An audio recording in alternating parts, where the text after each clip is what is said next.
Sábado, 25 de julho. Tudo para a glória de Deus. Por Cristo, a glória oculta do Santo dos Santos devia ser revelada.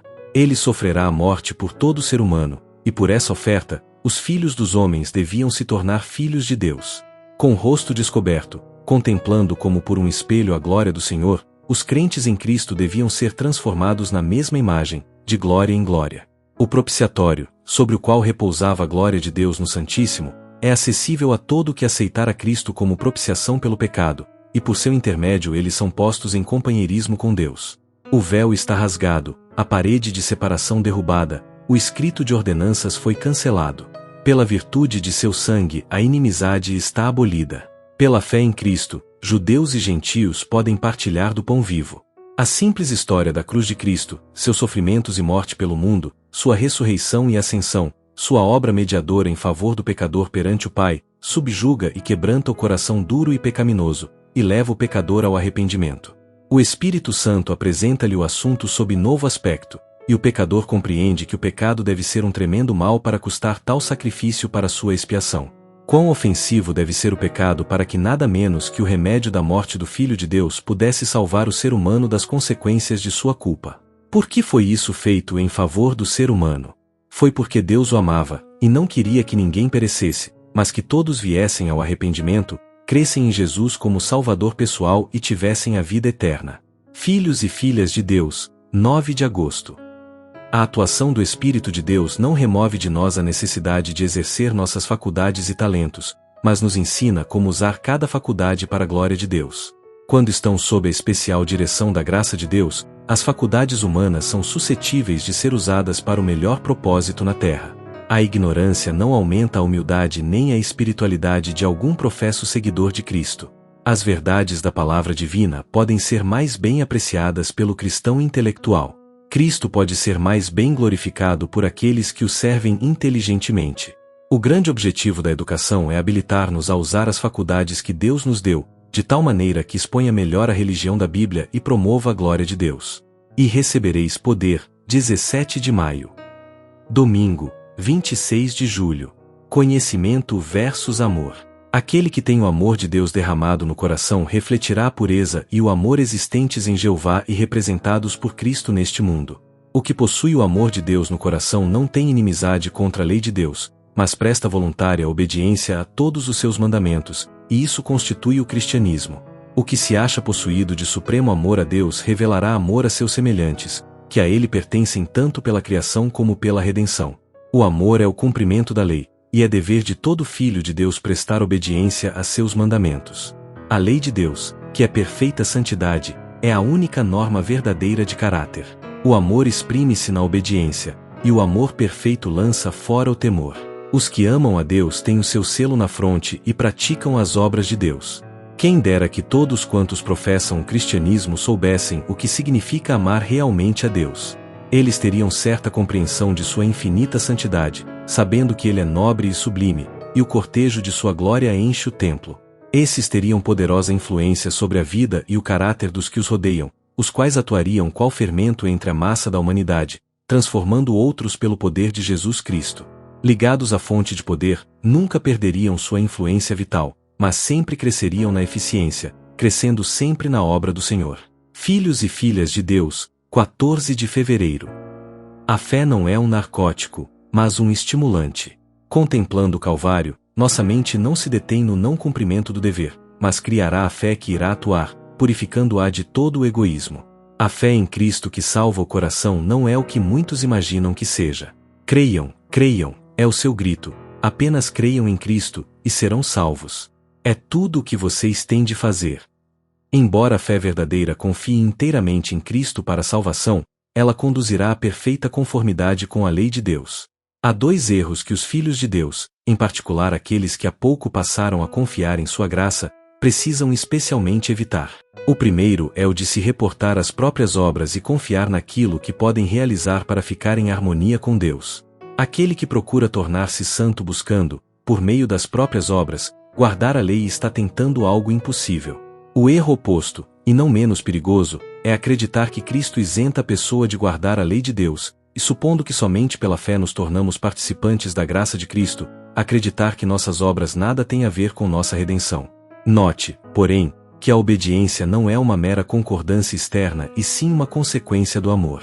A lei de Deus é uma expressão da natureza divina, é uma personificação do grande princípio do amor e, por isso, o fundamento de seu governo no céu e na terra. É a fé, e somente a fé, que nos faz participantes da graça de Cristo, capacitando-nos a obedecer. Deus deseja que seus seguidores sejam o que Jesus foi quando esteve revestido da natureza humana. Devemos, em sua força, viver a vida pura e nobre que o Salvador viveu. A fé pela qual eu vivo, 28 de março. Segunda, 27 de julho.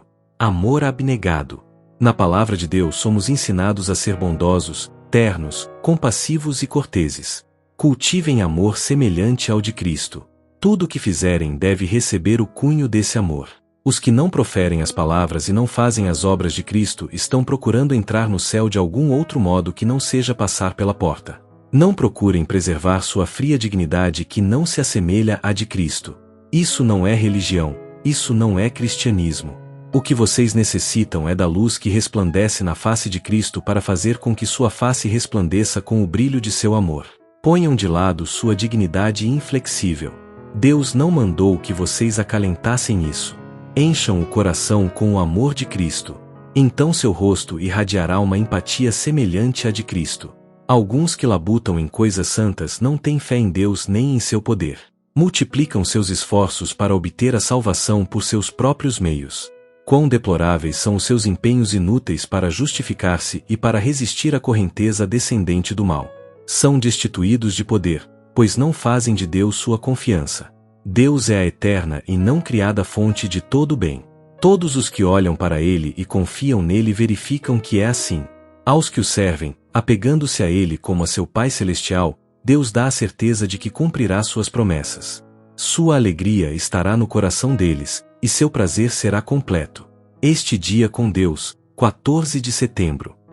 As qualidades essenciais a todos são as que assinalavam a integridade do caráter de Cristo, seu amor, sua paciência, abnegação e bondade. Tais atributos são adquiridos pela prática de ações boas com bondoso coração. Os cristãos amam os que os cercam como pessoas preciosas por quem Cristo morreu. Não existe cristão sem amor, pois Deus é amor, 1 João 4, 8, e sabemos que o temos conhecido, se guardarmos os seus mandamentos, 1 João 2, 3. O meu mandamento é este, que vocês amem uns aos outros, assim como eu os amei, João 15, 12. Eis o fruto que deve ser devolvido a Deus. O Senhor ajudará a cada um de nós onde mais necessitarmos na grande obra de vencer e sujeitar o próprio eu. Esteja em seus lábios a lei da bondade, e o óleo da graça em seu coração. Isso produzirá maravilhosos resultados. Vocês serão brandos, cheios de empatia e corteses. Necessitam de todas essas virtudes. É necessário que o Espírito Santo seja recebido e introduzido em seu caráter. Então, ele será qual fogo sagrado, produzindo incenso que acenderá a Deus, não de lábios que condenam, mas como um restaurador dos seres humanos. Sua fisionomia refletirá a imagem do divino. Deus requer que toda pessoa a seu serviço acenda seus incensários com brasas do fogo sagrado. As palavras profanas, severas e ásperas que tão prontamente brotam de seus lábios precisam ser reprimidas, e o Espírito de Deus falará por meio do instrumento humano. Contemplando o caráter de Cristo, vocês se transformarão à sua semelhança. Unicamente a graça de Cristo pode mudar-lhes o coração, e então refletirão a imagem do Senhor Jesus. Deus nos chama a ser semelhantes a Ele, puros, santos, incontaminados. Devemos apresentar a imagem do Divino. Filhos e filhas de Deus, 5 de abril. Terça, 28 de julho. Aprendendo com o passado. A Bíblia se autoexplica. Textos devem ser comparados com textos. O estudante deve aprender a ver a palavra como um todo, e também a relação entre suas partes. Deve obter conhecimento de seu grandioso tema central, do propósito original de Deus em relação a este mundo, da origem do grande conflito e da obra da redenção. Deve compreender a natureza das duas forças que disputam pela supremacia e aprender a identificar sua atuação através dos relatos da história e da profecia, até a grande consumação. Deve enxergar como esse conflito alcança todos os aspectos da experiência humana, como, em cada ato de sua vida, ele o estudante revela uma ou outra daquelas duas forças antagônicas, e como, quer queira quer não, ele está agora mesmo decidindo de que lado do conflito estará. Toda e qualquer parte da Bíblia foi dada pela inspiração de Deus e é proveitosa. O Antigo Testamento não deve receber menos atenção do que o Novo. Estudando o Antigo Testamento, encontraremos fontes vivas a borbulhar onde o descuidado leitor apenas avista um deserto. O livro de Apocalipse, em conexão com o de Daniel, exige um estudo especial. Todo professor temente a Deus deve pensar em como compreender e apresentar, da maneira mais clara, o Evangelho que nosso Salvador veio em pessoa tornar conhecido a seu servo João, revelação de Jesus Cristo, a qual Deus lhe deu para mostrar aos seus servos as coisas que em breve devem acontecer. Apocalipse 1, 1. Ninguém deve desanimar no estudo do Apocalipse por causa de seus símbolos aparentemente místicos.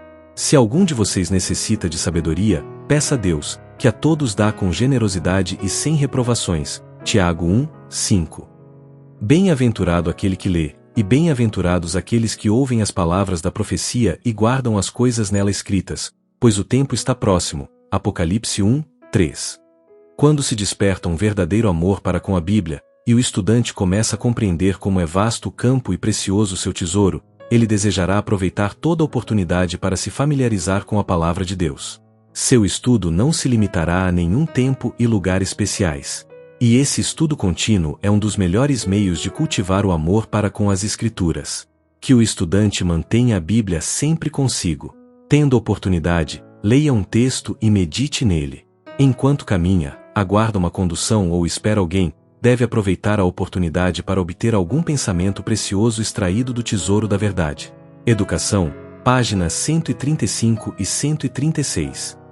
Quarta, 29 de julho. Advertência contra a idolatria. A história sagrada apresenta muitas ilustrações dos resultados da verdadeira educação. Apresenta muitos nobres exemplos de homens cujo caráter foi formado sob direção divina, homens cuja vida foi uma bênção a seus semelhantes, e que estiveram no mundo como representantes de Deus.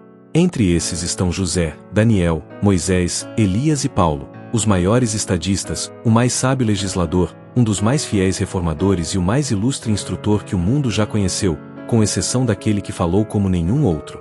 No princípio de sua vida, exatamente quando passavam da adolescência para a idade adulta, José e Daniel foram separados de seus lares e levados como cativos a países pagãos. José esteve sujeito especialmente às tentações que acompanham grandes mudanças na vida. Na casa paterna, uma criança mimada; na casa de Potifar, escravo, depois confidente e companheiro, homem de negócios, educado pelo estudo, pela observação e pelo contato com os homens; no calabouço de Faraó, prisioneiro de Estado, condenado injustamente, sem esperança de reivindicação ou perspectiva de libertação, chamado em uma grande crise para dirigir a nação, o que o habilitou a preservar sua integridade. Lealdade para com Deus e fé no invisível foram a âncora de José. Nisso se encontrava o segredo de seu poder. Por sua sabedoria e justiça, pela pureza e bondade de sua vida diária, por sua dedicação aos interesses do povo, e este era idólatra, José e Daniel mostraram-se fiéis aos princípios de sua primeira educação, fiéis para com aquele de quem eram representantes. Que considerável obra foi a que esses nobres hebreus executaram durante sua vida. As mesmas grandiosas verdades reveladas por esses homens, Deus deseja revelar por meio dos jovens e crianças de hoje. A história de José e Daniel é uma ilustração daquilo que ele fará pelos que se entregam a ele e que buscam de todo o coração cumprir seu propósito. Vidas que falam, 26 de dezembro. Tudo quanto somos ou possamos ser pertence a Deus. A educação, a disciplina e a habilidade em todo sentido devem ser usadas para Ele. Quer a importância confiada seja grande, quer pequena, o Senhor requer que seus mordomos façam o melhor que puderem. Não é a importância depositada nem o aproveitamento obtido que traz aos homens a aprovação do céu, mas a fidelidade, a lealdade a Deus, o amoroso serviço prestado, que trazem a bênção divina. Muito bem, servo bom e fiel. Você foi fiel no pouco, sobre o muito colocarei. Venha participar da alegria do seu Senhor. Mateus 25, 23. Essa recompensa de alegria não espera até entrarmos na cidade de Deus. O servo fiel tem um antegozo dela mesmo aqui nesta vida. Jesus, meu modelo, 23 de março. Quinta, 30 de julho. Vencendo a idolatria. Deus desejava que seu povo entendesse que somente ele devia ser o objeto do seu culto. Quando derrotassem as nações idólatras ao seu redor, não deviam preservar nenhuma das imagens de sua adoração, mas destruí-las totalmente. Muitas dessas divindades pagãs eram caras e belíssimas esculturas, que podiam tentar aqueles que haviam presenciado a idolatria, muito comum no Egito, a considerar esses objetos inanimados com algum grau de reverência. O Senhor queria que seu povo soubesse que era por causa da idolatria daquelas nações, que as havia conduzido a todos os graus da impiedade, que ele usaria os israelitas como seus instrumentos para puni-las e destruir seus deuses. Porei as suas fronteiras desde o Mar Vermelho até o Mar dos Filisteus e desde o deserto até o Eufrates, porque entregarei nas suas mãos os moradores da terra, para que vocês os expulsem de diante de vocês. Êxodo 23, 31. Essas promessas de Deus a seu povo foram condicionadas à obediência. Se servissem ao Senhor completamente, ele faria grandes coisas por eles. Depois de Moisés ter recebido os juízos de Deus, tendo-os escrito para o povo, e também as promessas, condicionadas à obediência, disse-lhe o Senhor: subam para junto do Senhor, você, Arão, Nadab, Abiú e 70 dos anciãos de Israel, e adorem de longe. Só Moisés se aproximará do Senhor, os outros não se aproximarão, nem o povo subirá com ele. Moisés foi e transmitiu ao povo todas as palavras do Senhor e todos os estatutos. Então todo o povo respondeu a uma voz e disse: tudo o que o Senhor falou nós faremos. Êxodo 24, 1 ao 3. Moisés não escreveu os 10 mandamentos, mas as ordenanças que Deus queria que observassem e as promessas condicionais à sua obediência a ele. Ao Moisés ler isso ao povo, todos se comprometeram a obedecer a tudo o que o Senhor tinha dito. Moisés então escreveu seu solene compromisso num livro e ofereceu sacrifício a Deus pelo povo. Em seguida, leu o livro da aliança para o povo, e eles disseram: faremos fielmente tudo o que o Senhor ordenou. Êxodo 24, 7, Jesus, meu modelo, 20 de novembro.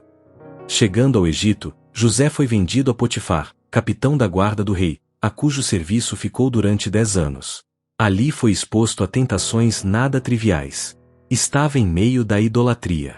O culto aos deuses falsos era rodeado de toda a pompa da realeza, apoiado pela riqueza e cultura da nação mais altamente civilizada então existente. José, todavia, preservou sua simplicidade e fidelidade para com Deus. A assinalada prosperidade que acompanhava todas as coisas postas aos cuidados de José não era resultado de um milagre direto, mas sim sua diligência, energia e seu zelo eram coroados pela bênção divina. José atribuía seu êxito ao favor de Deus, e mesmo seu senhor idólatra aceitava isso como segredo de sua prosperidade incomparável. Sem um esforço perseverante e bem dirigido jamais poderia, entretanto, haver conseguido o êxito. Deus era glorificado pela fidelidade de seu servo. Era seu propósito que em pureza e correção o crente em Deus se mostrasse em assinalado contraste com os adoradores de ídolos, para que assim a luz da graça celestial pudesse resplandecer entre as trevas do paganismo. Vidas que falam, 9 de março. Sexta, 31 de julho. Estudo adicional. O sentimento da própria indignidade levará o coração a ter fome e sede de justiça, e esse desejo não será frustrado. Os que dão lugar a Jesus no coração compreenderão seu amor. Todos quantos anseiam ter semelhança de caráter com Deus serão satisfeitos. O Espírito Santo nunca deixa sem assistência aquele que está olhando para Cristo. Ele toma do que é de Cristo e o revela. Se o olhar se mantiver fixo em Jesus, a obra do Espírito não cessa até que a pessoa esteja conforme sua imagem.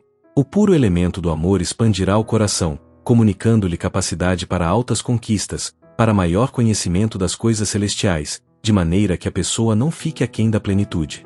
Bem-aventurados os que têm fome e sede de justiça, porque serão fartos. O misericordioso encontrará misericórdia, e o puro de coração verá a Deus. Todo pensamento impuro contamina o coração, enfraquece o senso moral e acaba apagando as impressões do Espírito Santo. Diminui a visão espiritual, de modo que as pessoas não consigam ver a Deus. O Senhor pode perdoar o arrependido pecador e perdoa, mas, embora perdoada, a pessoa fica prejudicada. Toda impureza de linguagem ou de pensamento deve ser evitada por aquele que quer possuir clara percepção da verdade espiritual. No entanto, as palavras de Cristo abrangem mais que a isenção da impureza moral, mais que a ausência daquela contaminação cerimonial que os judeus tão rigorosamente evitavam. O egoísmo nos impede de ver a Deus. O interesseiro julga a Deus igual a si mesmo. Até que tenhamos renunciado a isso, não podemos compreender aquele que é amor. Unicamente o coração abnegado, humilde e fiel verá a Deus como compassivo, clemente e longânimo e grande em misericórdia e fidelidade. Êxodo 34, 6. O desejado de todas as nações, página 235.